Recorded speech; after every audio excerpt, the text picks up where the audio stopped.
Welcome to the Proven Podcast, where it doesn't matter what you think, only what you can prove. Our guest today is Steve Brown, an AI futurist and technology strategist who helps leaders understand how artificial intelligence is reshaping business, work, and competitive advantage. Steve has proven that companies that learn to adopt AI strategically today will define the markets of tomorrow. The show starts now. All right, Maria, welcome back to the show. Steve, I'm excited to have you on the show, man. I'm glad to be here. We had a little pre-interview a couple of weeks ago, and I thought, this is going to be a fun one. It's going to be fun. So for the 4 or 5 people on the planet who don't know who you are, let's give them a little bit. Who are you? What are the best things you've done? Let me see. I spent 30 years or so in high tech. Good head of hair when I first started, not so much now. I spent a long time working at Intel when they were the company to be at, because the leaders of the world, the technological breakthrough people of the world stood on our shoulders. Not so much these days, sadly. And then more recently, I worked for Google DeepMind. At both companies, I got to be a futurist. So helping them to think about the world 5, 10, 15 years from now and how they want to try and shape it. And I've been on the speaking circuit now for, 10 years or so. I've done over 500 keynotes on 5 continents, and I help people understand AI and the consequences and the opportunities it presents for transforming business, education, and society more broadly. So there's a lot you talk about there. That 1 second. We talk about a futurist, and one of the things you've said multiple times is you don't go hide in a room and smoke something and then come out of it. You're actually using. I wish that was what I had to do. Yeah. It's so much easier. What does a futurist do if you're not going out there and just rubbing a crystal ball? Or at least here in the United States, we had that the magic 8 ball that you spin around and that thing pops up and says it may be possible. What is the difference between a futurist and someone who's just pulling it out of their tuchus? A futurist doesn't make predictions is the first thing. People think that futurists make predictions. What a futurist does is look at trends, how those trends play out over time, and then looks at how those trends will collide in the future to make things possible. So it's about understanding what will be possible in a certain time frame. It doesn't mean it's going to happen. It just means the technology trends are going to the point where this will be possible, the people trends, the business trends, and you're looking at the confluence of those at some point in the future. And you're fundamentally trying to ask and answer 2 questions. What's the future we want to build? And what is the future we want to avoid? And they're flip sides of the same coin, but they're both important questions to address, of course.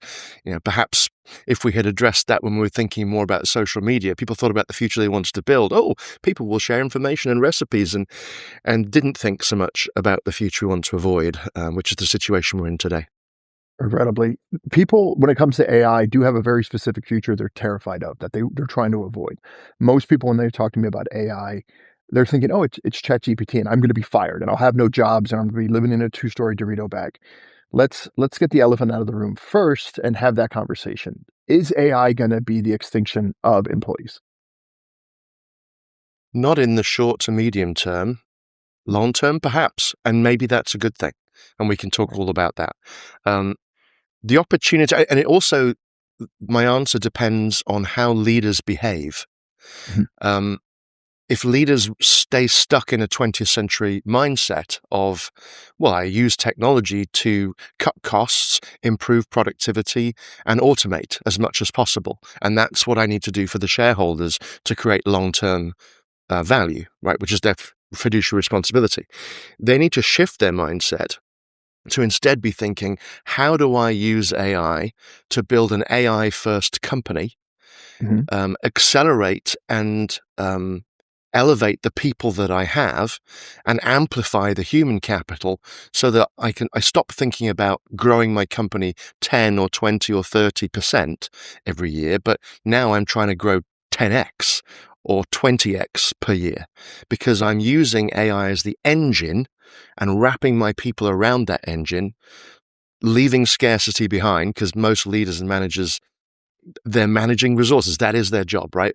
They're managing headcount, they're managing dollars, they're perhaps managing some capital and equipment. And they're trying to make the best results they can out of that. If you put AI at the heart of your business, make it the engine, now you can operate in this world of abundance. It's a different way of thinking that most leaders haven't got yet. If they stay stuck in that 20th century thinking and they just automate away the people, it's not a happy ending. But if we use AI to amplify the impact that organizations are able to have, and to amplify people and to do more rather than thinking about how do I do the same with less, then medium to short term, I think things look pretty good for employment. Well, I think one of the things you just brought up there is important because you come into organizations not to teach people how to use ChatGPT, but you teach people how to fundamentally change how they run organizations with an AI first model because it's not a debate anymore. It's not like this may or may not happen. One of the examples, and I steal quite a few examples from you, and I will give you credit where credit is due, is you talk about that the robots that are made today and AI of today is the worst they will ever be. Ever. They're only going to get better going forward. And one of the examples you gave that I just fell in love with was there was I'll let you do it, the medical one that went from 10 days to 2. Can you tell a little bit about that one? 10 years to 2 days. Right. Yeah, so this was an AI from Google called Co-Scientist, Mhm, and it's to help with scientific conjectures and trying mhm, to determine why something you're observing may be happening. What's the explanation for it? And one of the things that stumped scientists for quite some time was figuring out, in a hospital environment, where you get things like MRSA and other things, where you have these rigorous cleaning protocols, but you can't get this bug out, right? And people are still getting sick from it. Why might that be happening? What's the phenomena? And it took scientists a decade to come up with this idea that maybe things like MRSA, they're forming chains. They're linking into chains so they can actually crawl off surfaces and onto other surfaces. They just it's a bit like prisoners tying bed sheets together to get out of their accommodations, let's call them. Same thing. They were just forming in chains and then moving around. And when they presented this information, this challenge to Google Co-Scientist, it thought for 2 days and came up with the same answer. So, you go from 10 years of humans thinking about something to AI being able to come up with it in a couple of days. And you see many examples like this, particularly in scientific research and discovery, where another example from Google, I was at DeepMind when we were working on AlphaFold and doing the release of that to the scientific community. And that crashed the understanding of the structure of a protein. Normally took 4 or 5 years. Basically, it was a PhD of one person spending 4 to 5 years of their life trying to decode the structure of one protein.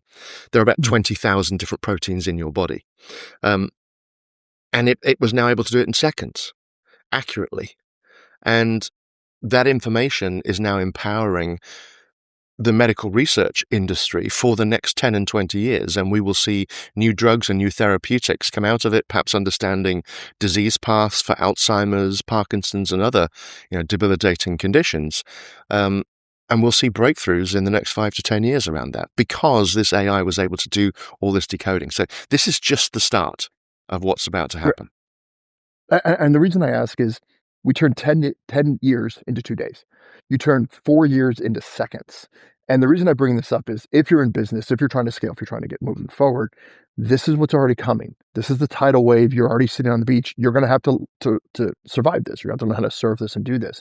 And people are looking for tactical ways to do this because we're in different stages of AI. And you said it really well. We've had AI for a really long time. This isn't anything new. AI has been around for an immense amount of time. Spam filters. Mm. That's AI. That's just it is what it is. When you're sitting there and you're looking at a business owner and you want them to be AI first, which is a completely different mindset, much like because I'm old, when the internet came out, there was a whole pivot that we had to do. We're in that same pivot. What are the tactical things that you're sitting down with your clients and the people you work with? Say, okay, this is where you are. It is what it is. The roads used to be made out of concrete. They're now made out of water. You're going to have to change how you show up. There is no way around that. What are you sitting down? What are the first kind of 4 or 5 steps you say, okay, this is a reality. Let's start doing this. Yeah.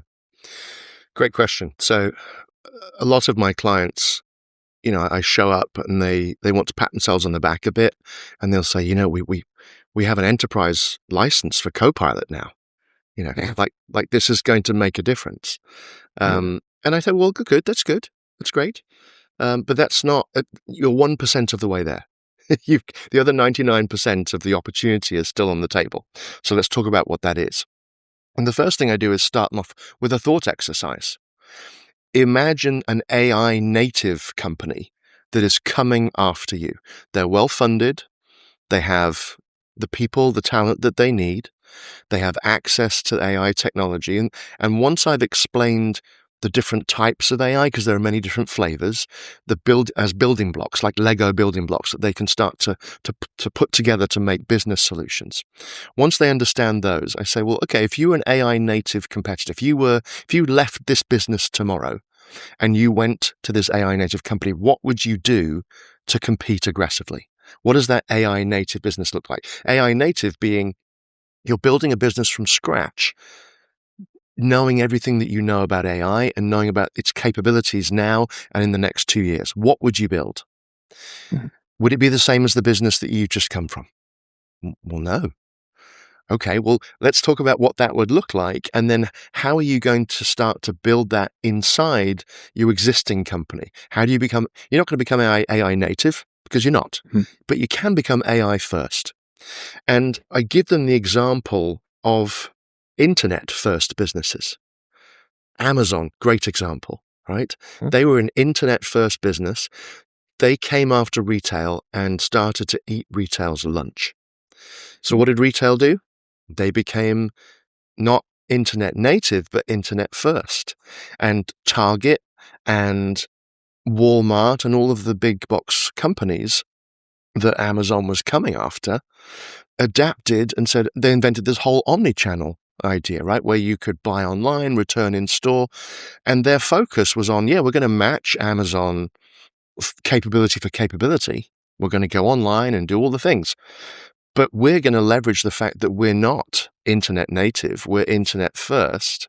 Yeah. And that brings us some capabilities that Amazon doesn't have. And the mantra in the industry, I used to do a lot of work with retail at the time, was WACD, what Amazon can't do. They don't have a physical presence. And now they've bought Whole Foods, and ironically, they're now going to have big box stores of their own and go after Target. Right. But there's something about using the physical value you have today. There's something good about the businesses you have. You don't feel bad about it. But how Mhm. do you then embrace AI to become AI first? And that should inoculate you then against an AI native attack. And that's the way So, I start them off. so how does one do that?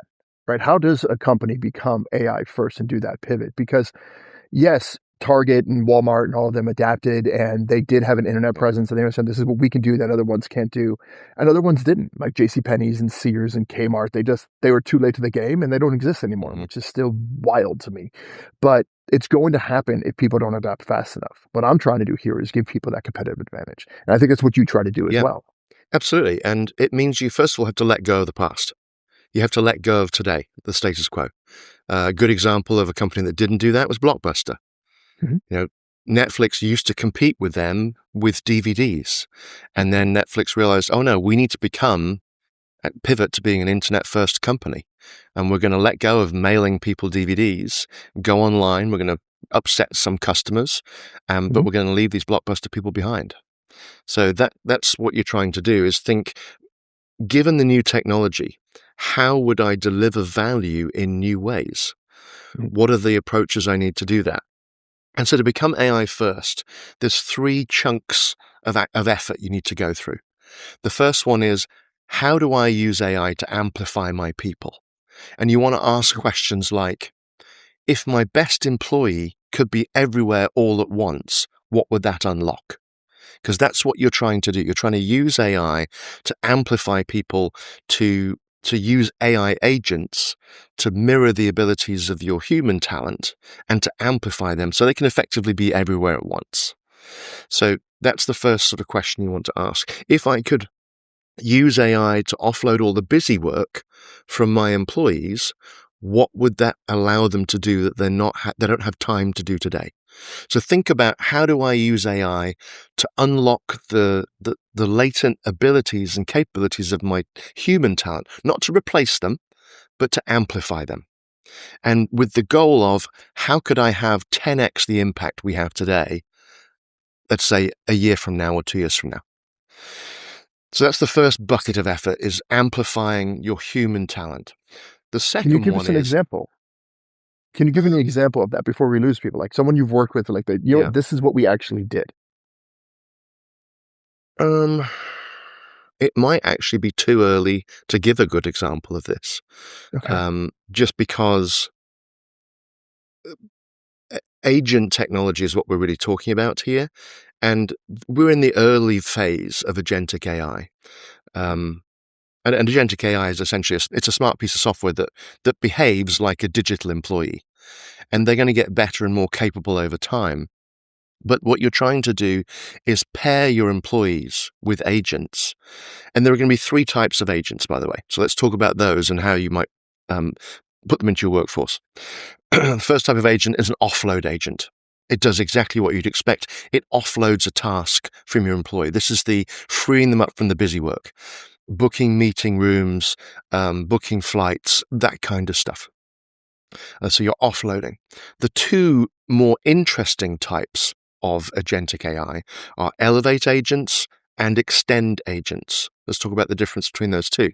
Elevate agents partner with a human being, so that you pair them with them, and they're collaborating to elevate the performance of the person. Now, notice I very carefully chose my language. I didn't say elevate the productivity. That might be one vector, but elevating the performance, meaning their productivity, their efficiency, their effectiveness, their intuition, their creativity, their decision-making abilities, and so on. So you have to think multidimensionally there. So how am I elevating the performance of my employees? By partnering them with agents. And then the third category, more rarefied air, but if you can get there, this is amazing. Partnering a person with an extend agent that extends the human's capabilities, so they can do something they could not do before. So let me give you a concrete example. This is not agentic technology, but at least gives you this idea of amplification, expanding creativity and productivity. Generative design technology. This has been around from Autodesk for some time. What it does is it takes the initial design that a human designer has created and riffs on it. And it comes up with hundreds or thousands of variants of that design.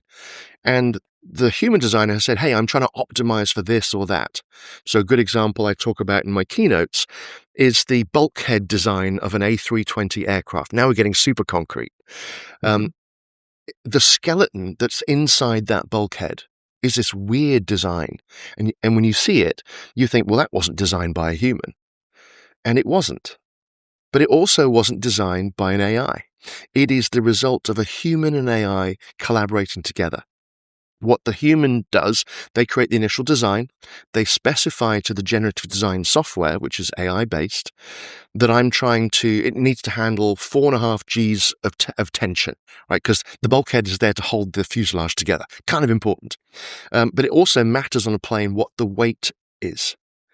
So there's a reason that we don't have peanuts on planes anymore. It's because pretzels weigh less, and the airlines figured that out. United Airlines did a calculation that if every one of their passengers took Ozempic and lost 10 pounds, it would save them $80 million a year on fuel. So weight matters on a plane. So this generative design software then optimizes the design. It sort of riffs on it, comes back to the human designer and says, I put these all through simulation. The one that you want is this one because it optimizes for weight, cost, which is always a factor, and it still gives you the tensile strength that you need to hold the plane together. Now, what's happening in that scenario? A human designer might have the luxury of the time to come up with 3 to 5 options and then run them through simulation, and then, okay, we'll pick the best one. Using generative design, now you can explore a much broader design space. You can look at 1,000 or 2,000 or 10,000 options. What you're doing is collapsing time. And that's what you're trying to do in the second category that I'll come to in a second. But you're using AI to, one, get you to a place you could never have got before. The designer would not have come up with this thing on their own. So it's somewhere in this elevate and extend area. But the AI would not have come when it's on its own either. It is the collaboration of a human and an AI working together. So companies that use these types of tools to expand the design abilities of their engineers, for example, are able to explore much broader design spaces much more quickly and essentially collapse time and money. And that's the second thing that organizations need to do is how do you, as leaders, how do you create abundance in your organization? How do you create more time to do things by collapsing cost and time, reducing marginal cost of design, for example, but in any other realm, so that you can free people up and get to the third stage, which is stop defending your existing business and start thinking about how do I develop new businesses to go serve new needs in the marketplace. I think right there, stop defending your existing business is important, because I think the JCPenney's and the Kmart's defended. They're like, no, this is who we are. We're going to double down on this. Where the Kmart's and the Targets and the Walmart's were like, nope, we have to change. Just it is what it is. The rules have changed. Amazon's changed the rules. We need to change that. For most business owners, though, it is still like telling them, okay, you're a 2-year-old, you're a toddler. Congratulations, I need you to dunk a ball. They're like, what the heck? They're begging for something proven. They're begging for something tangible that they can turn around, and they're like, okay, well, I'm going to ask my 12-year-old what ChatGPT is. I'm like, that's not going to work. So having that conversation, telling them, is it a course? Is it a material? Where can they go? Where can they go into this idea and start learning and playing and understanding? Because I think we're at the point a bit like climate change where things are changing. There's just nowhere the science points at it. If we want to be somewhat politically correct, like, no, we didn't necessarily cause seasons, but we definitely gave it a Red Bull to speed it the hell up. But people are like, well, we don't know what to do. And I think it'll go into the idea of, okay, I know what I need to do, but what I'm not willing to do. And that is a completely different conversation. As far as the not willing people who are listening to this, really simply, you don't have to. Don't worry about it. You'll be bankrupt. You'll be gone. It is what it is. So don't change. But for those who actually want to change, they're looking for something tangible. And I hear this all the time when I'm on stage or if I'm talking to people, organizations, owners, business founders, the people you interact with, the people that bring you in, they say, listen, we know this is coming. There is a tidal wave coming. How do we do this right now? How do we educate our senior staff? How do we educate our junior staff? How do we survive? So this is the need I identified a couple of years ago. It's why I created an online course for senior business leaders to help prepare them for this time. And I wrote a book, The AI Ultimatum, again designed for leaders to prep them on what are the different moving parts of AI, what are the different flavors in there, what is agentic AI, how do I deploy it, what are the things I need to worry about, how do I deploy it successfully, what are the gotchas that you can have, why have 90% of AI deployments today been judged a failure? Well, it's because XYZ, and I go into that and explain what you need to do to have successful deployments. What's the role of physical AI, robots, in your operations? If you have a physical component to your operations, and most companies do, unless they're a pure play SaaS company, you're going to have some sort of physical element. People are shocked at how fast robots have matured and how quickly they're coming into our lives. People will be selling robots into homes, humanoid robots into homes this year for $20,000. A lot of people haven't really figured that out yet. So it's coming much quicker than they realize. The other thing I try and help people think through is that you have to, you mentioned earlier that one of my mantras is AI is as bad as it's ever going to be. Robots are as incapable 100%. as they're ever going to be. They're just going to get better and better from here. There is an exponential curve that we're on. And exponentials, when you look backwards, look linear. And then there's this wall ahead of you, and you have to understand that. The example I give people is back in the day when Gmail was launched. People thought Google were nuts for giving people a gigabyte of free storage with their Gmail. And they're going to put themselves out of business. They can't possibly do that. It's going to bankrupt them. Well, because Google realized that they're on an exponential curve and a gigabyte was going to be nothing, in 5 years' time. So you have to understand this exponential nature and plan accordingly. Yeah, I think that's why we talked about in the very beginning, what took 10 years took 2 days. And, there's a lot of people who have resistance to having robots in their house, and we have this conversation all the time, like, "Oh, I'm not gonna have a robot in the house." I'm like, "You see that little hockey puck that vacuums your house? That's a robot." So it's already happening, and I think that's one of the things that, Yeah. having listened to your keynotes and having read your book, you talk about how AI is not new. We've been with it for No. a while. We talk about, like, junk mail and all that. Can you give examples to get people to kinda exhale a little bit because 'cause they're terrified of it right now? What are some of the examples of AI that we've already had for some time? Well, every time you open your email, there is an AI that sorts the spam from your inbox. And it's just Mhm, making predictions based on having been trained on literally billions of emails. It knows the signs of spamminess and it mhm. makes a prediction about whether it should be put into the junk folder or your inbox. And it's good. It's accurate It's okay. probably 99.9% of the time. So you use Mhm, that every day. Let me give you some other examples. When you post a letter, and you handwrite a zip code on there, the post office for 15 years has used AI, a convolutional AI, that was what it was invented for by Jan LeCun back in the day, to read your scroll and turn it into numbers. So this sort of stuff's been around for a long time. I'll give you one more example. Um, in the retail world, if you're a chain store in apparel, mhm. you have to decide what products are showcased in which stores, in which locations around the country or around the world, if you're global, and what colors in what sizes of what product lines am I putting in each store. And you're trying to optimize for sales out, and you're trying to minimize returns and stuff moving into the bargain bucket, right? And being sold off for pennies on the dollar. The reason AI comes into play here is it's optimizing based on historical sales out data, and it's understanding innately that people in different parts of the country have different tastes and they're different size profiles. You can't just have a bell curve. That bell curve shifts depending on where in the country you are. And so it's called assortment planning, and it's been used for 15 years. Mhm. AI in the form of machine learning to optimize business processes, it is running in the background of global business and has been for 15 years. What's new is the generative AI stuff, and that's what's got everybody's attention. But AI has been around a very long time. It's interesting you bring that up regarding the size of clothes and all that. One of my favorite ones of this is ironically Target. Target would track using AI and using algos what you were buying. They go, "Oh my god, this person obviously is pregnant," based on data. And they would send something, say, "Hey, That's the congratulations, story. yeah, this example, "Hey, you're pregnant. This is what's going to happen." People would freak out. They're like, "I didn't." Target knew I was pregnant before I knew I was pregnant. So their solution was they just lied to you. They sent you the same stuff. They just changed the catalog they sent to you that had random other things, so that you're like, "Oh, look, it happened to have this in here," because Target knew that. So having the other idea that this is based off behavioral science, this is based off behavioral economics, AI is just leveraging all those tools. It's already been happening for a really long time. If you're just waking up to this, you're late to the game. So what are some of the Yeah.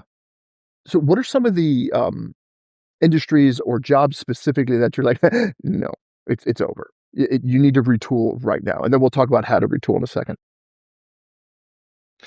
The most obvious ones that are going to fall, let's say, in the next 10 years. Let's be generous with our timeline. That's very Um, generous. accounting is probably a big one. Um, driving is probably another. Whether that is truck driving or taxi driving, that's likely going to evaporate. But they won't go completely. There'll still be truck drivers who are driving in and out of the city because people feel more comfortable that way, but they'll drop it off at a hub out of town. It'll do the freeway journey. But a robot will do that. And still be some taxis around because some people will not want to go into a self-driving car, but most people will do it because it's going to be 1/3 of the price. Right. So eventually we'll get over it and get over our worries and do it. So those are some big ones. Paralegals probably don't have much longer. Mm, Um, anything that is about passing through knowledge or doing r- routine, repetitive tasks is likely going away. yeah. Um, But, in theory, we should free these people who do these up to do different things. Accountants are very smart people, mostly. And, why are they doing that kind of work that can be automated when those people could be showing up in society in different ways? Yeah, I think you talk about this all the time, where your job might be evolving, not eliminating. We're sitting there saying, hey, I was an accountant. I'm going to use this form of AI that helps me perform better instead of replace me. So it's a performance thing, not a purge thing. So when you're going into that and you're having that conversation, how does an accountant, how does someone say, okay, this is what's going on? Because you've been there, right? You've been a part of Google's, you've been part of Intel's, you understand this better than most human beings. If I'm an accountant, which God bless you guys who are accountants, I don't care if I'm off by a penny. I just don't. I'll give you the damn penny. So, but if you're an accountant and you're like, hey, or you're in an industry that is headed towards extinction, how do you leverage? What are the tools that you can use in order to fix that? I don't know what the specific tools are in the accounting world, but let's Mhm. use it as a great example of how you might become an AI-first accountancy business. Mhm. At the moment, the engine is run by people, accountants, who, they're using software tools, but they're still, going through, entering things, trying to figure out what goes where. That very quickly goes away, and you're able to shift from the engine being people, and you're being limited by the number of hours in a day. My accountant is no longer taking on clients because they can't handle anymore, because they only have a certain number of hours in the day and days in the year. So if you could then shift to the engine of that business, the AI doing all of the accounting stuff, creating all of the reports, now you can free the accountant for doing account management, working with clients, perhaps taking on 10 times as many clients, because there's a consulting and advising and human connection part of being an accountant that is a smaller fraction of their job, but it's there. Mhm. If they make AI, they become an AI-first accountancy, they put AI at the heart of their business, now they can maybe handle 10 times as many clients. And the accountants that do that first will put the other accountants out of business. Yes. So that's the thing. People worry about being replaced by AI. What you're going to be replaced by is other humans who've built an AI-first company to come after you and eat your lunch. So one of the examples that I love with the AI one is my accountant. We do, in my world's huge with cost seg. It just is what it is because we just don't like paying taxes, and there are many legal ways to eliminate that. And one of the ways that we do that is through something called cost segregation. And for those of you playing at home with cost seg, go look at 179 and you'll figure it out. But when it comes to cost seg, we're like, okay, I have this. I'm going to give this much money, and my ROI on that's going to be zero. I'm going to give $1 million to the government. My ROI on that is zero. So it's horrible. It's a horrible investment. Or I can go do A, B, C, D, F, G and get that. The problem is they don't know or have access to A, B, C, D, E, F, G. So my accountant, we sat down and we said, hey, this is people who have these opportunities with cost seg. This is the people who need cost seg. Why don't we use AI to compare the two and match, turn it into a dating game? Mhm. And then he evolved from just being an accountant to being a wealth creator. And now his business and how much he Ta-da. charges, There you go. right, has exploded. So those are one of the tangible examples where you have to accept, because he had a lot of resistance. I mean, my accountant, who I love dearly, is a little older than me. And he's like, I don't want to evolve. This is going to be painful. And we had a very frank conversation. I was like, what's more painful, being homeless or evolving? And he's like, you have to take it that seriously. I'm like, yeah, you need to take it that seriously. So they're not doing that. Yeah. So what are some tangible things that you've done when you've worked with your clients and you've seen that? Because I know you have very specific NDAs that you cannot disclose. I do agree with you that wearables are going to replace phones. I cannot wait for that. But it means that everyone's going to be walking around with glasses. So it'll be an excuse for me to wear glasses. But it's going to happen. God bless age. What are some of the things that you've seen that you're like, I can't believe, I wish people would know this and do this, and God, I wish people wouldn't do this? Well, part of it, I mean, I mentioned one already, which is thinking a site-wide chat GPT or Copilot license is, you're there, you've done it. And some leaders that they think that's what it needed. They had to make this big investment to upgrade the seats they have with Microsoft, and that would be enough. Unfortunately, it's not. No. What are the things I wished people did? I think for me, I mean, a lot of it to is jump. just Mhm. building their acumen. The biggest thing any individual can do, and that means any leader can do right now, is to invest in themselves and boost their AI acumen. Understand AI, not at the technical level, you don't need to do that, but understand the different flavors of AI, what they can do now, what they will be able to do a year from now, and try out AI tools so that you understand what the capabilities are. And because if, as a leader, if you don't understand what AI can do today, you haven't played with this stuff, you haven't had your mind blown with this stuff, created an AI song, created AI video, done something like that where you think, holy moly, um, then you haven't really fully internalized the moment. So that's the biggest thing I wish people would do, is invest in themselves. Now, particularly if you're a leader, by investing in yourself. It's like put your oxygen mask on first so you can help others. If you want to be a good leader, you have to show up completely differently in this moment, and that means you have to understand what's going on. Right. I think for me, it starts with the two steps that you've outlined already, which is this is here, accept it, just accept it, and then you have to pivot to AI first. You're an AI first company, period, full stop. No matter who you are, no matter what you're doing, you're an AI first organization. What are some of the tools that you've seen that maybe people aren't using that you're just like, go this right now for where we are when we're recording this in early 2026? These are great, and these are some of the ones that I wish people would keep an eye on, that there's just kind of these undiscovered gems. Yeah, I mean, it depends what line of work you're in. A lot of people like Lovable as a way to Mhm. create, websites and do coding. Codex, if you're in the software world.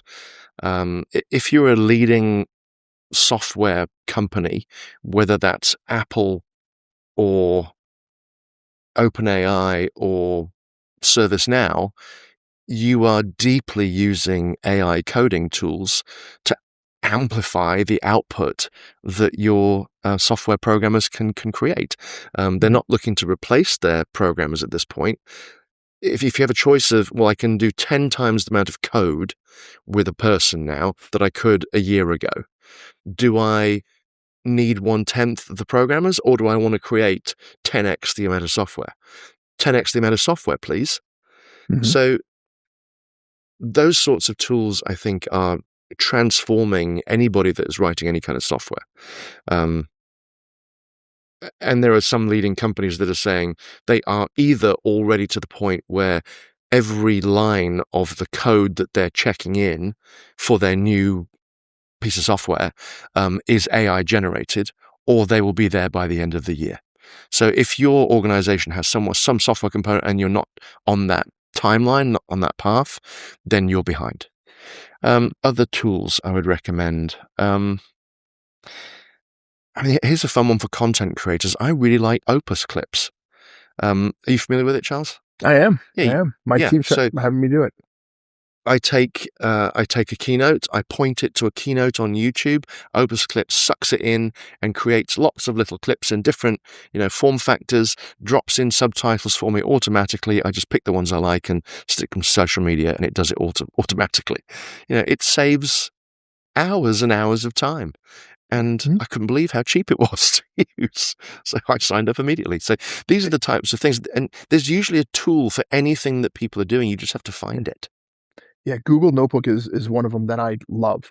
I'll take Oh, and I'm like, I do not excellent. have time or energy. Yeah, the Enmo. I do not have time or energy to watch thousands of YouTube videos anymore. So I will use chat or whatever it is to tell me the top ranked or the most views regarding whatever that topic is. I will then copy those links, drop it into Notebook. I'm like, make me a course, make me a PowerPoint presentation. And it builds it all out for me. And I'm like, click, click, click. I'm like, oh, cool. So I'm condensing and I'm helping it with me performing. And I think that's one of the narratives you talk about before, is not purging, Yeah. but performance. And then, Well, so yeah. we've talked And about now what's coming. Mhm. I was going to say that there's, tools like Nano Banana Pro. People are using it to create slides now that look beautiful. Or Mhm. there's a feature in Google Slides where you can beautify a slide, and it turns something that you've tried to create as best you can into something that looks like it was created by a graphic designer Right. and makes you look slick and polished. So that there's just little things everywhere, and this is just the beginning. Yeah, I think AI is the original or the best performance enhancement we've ever seen. From there, we talk about, this is what's coming, and we've talked about the fear, and we've talked about, hey, these are some of the things you can do to make it a little bit better. The difference is you're in rooms and have been in rooms of where it's going versus, Mhm. okay, how do I survive the tidal wave? We get the for most of the Gen Pop, we look out and we're like, okay, big tidal wave, and we can't see beyond that tidal wave.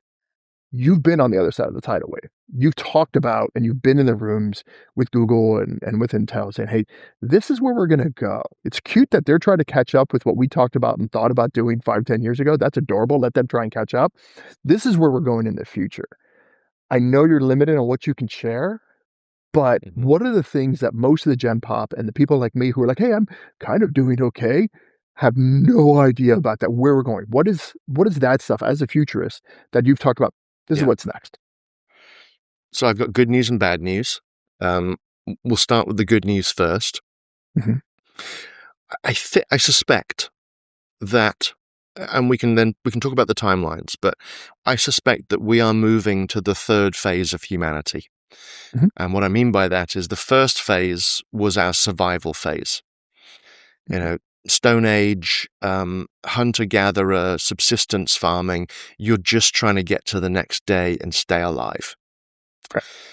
Thankfully, we got out of that phase, and we've now been in the work phase, where we work to, yes, survive, but also hopefully to have a bit more than that, right? We have jobs, careers, we have a home if we're lucky. We may get, and you think about Maslow's hierarchy, we're trying to get up to the self-actualization at Mhm, the top of the pyramid. And we've been in this phase some time. We live in a capitalist society. We have money.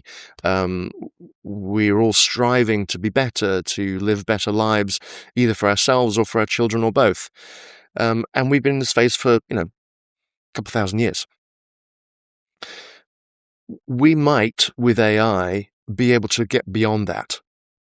mhm, Um, Maslow published a paper which was not released during his lifetime. It was released posthumously. And he talked about there being another layer in Maslow's hierarchy beyond self-actualization, where he called it transcendence, mhm, where we're able to get beyond thinking about ourselves and our own self-actualization and go to start thinking more broadly about other people as well. mhm, And so I think the opportunity with AI, if we can use AI to free us from work in the long term, so that you free people to self-actualize at any level they wish, whether that is following artistic pursuits, scientific discovery, exploration, whatever it might be, whatever your thing is, um, we can move to an era. So from the survival era to the work era to the service era, where mhm, we're able to do service, we're able to come together in groups, look at big problems and figure out ways to solve them. Look at small problems and figure out ways to solve them. Take care of our elders. Explore the galaxy. I mean, the opportunity is huge if we can free ourselves from work. That's the sort of Star Trek vision, right? Where right. AI has cured all disease, or AI Mhm, and scientists working together have figured out how to cure all disease. We all now have doubled our lifespans and hopefully vastly expanded our health spans. So we're living very comfortable, healthy lives into our 120s, let's say. Um, Disease is kind of gone. Nobody wants for anything because the AI agents and the robots do all the work for us. The cost of goods and services crashes down to effectively zero. You don't need to have much money if any money is still around to survive. That's the Star Trek vision. right? In Star Mhm. Trek, you never see somebody with money. They're all helping each other out, mostly. The Gene Roddenberry view of the future, not the Terminator, James Cameron view of the future. Right. That is within grasp. Maybe we could get there in the 2040s. Maybe. Have you But, watched the but, news recently? That doesn't but seem really likely. I'm just saying. yeah. But to get there, you have to go through a major adjustment. And we all have to let go of our lives as we know it. And it's going to be incredibly disruptive if it indeed happens. And, how do you rewire the economy? How do you rewrite the social contract to make that vision possible? That is an enormous amount of work. And if it has to happen in just 10 or 15 years, I don't think we're ready for that. No. So what is So the bad that's news the then? bad news. Oh, that's the bad That's the news. bad Okay, I news. was thinking, I was like, what's the bad? Yeah, I agree. I think we talk about this all the time. Even when I was in college, we'd have psychology classes and we're like, and philosophy classes, and we're like, okay, imagine if we spent a third of the money we spend on trying to kill each other on trying to heal each other. Where would the planet be? What are we going to do? And we're just going to hit that point where we have to decide it's going to be left or right, and we just have to decide which path we're going to go on, and we can't control that.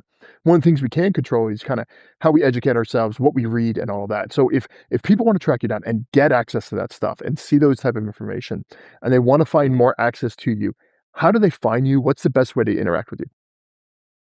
Easiest way to find me is on my website, stevebrown.ai. Nice and straightforward. And you can find my book on Amazon. It's called The AI Ultimatum. Oh, hang on. I have one. Ta-da, right there. That's what it There looks it like. is. So if you're looking There for it is. online, you can see it. Perfect. Steve, I appreciate you so much. There's so many more questions I want to ask and have it and deep dive in. I think at this point we've kind of spooked the people enough. They're like, oh wait, hold on, there's a different way of doing it. I Um, didn't mean to some frighten people are people, but yeah, I want to be we honest they with need what's to. coming. Yeah, it is what it is. You don't sit there and say, "Hey, no, it's not a tsunami. Just sit here and make a sandcastle." No, it's a tsunami. You got to pivot. So I appreciate it more than you could tell. Go out there, get it. Thank you for giving me a copy of the book in advance so I could take a look at it and read it. That was unbelievably helpful. I appreciate it, and thank you so much for being on the show. Hey, Charles, it was a delight. I get to have lots of these conversations, and spending time with you was a real treat. Thank you. I appreciate it. That's a wrap on another episode of the Proven Podcast. The future isn't waiting, and neither is AI. Stop fearing disruption. Start building with it. While others debate what's coming, you could be learning how to use it. Remember, if your strategy ignores technology, it was never built to win.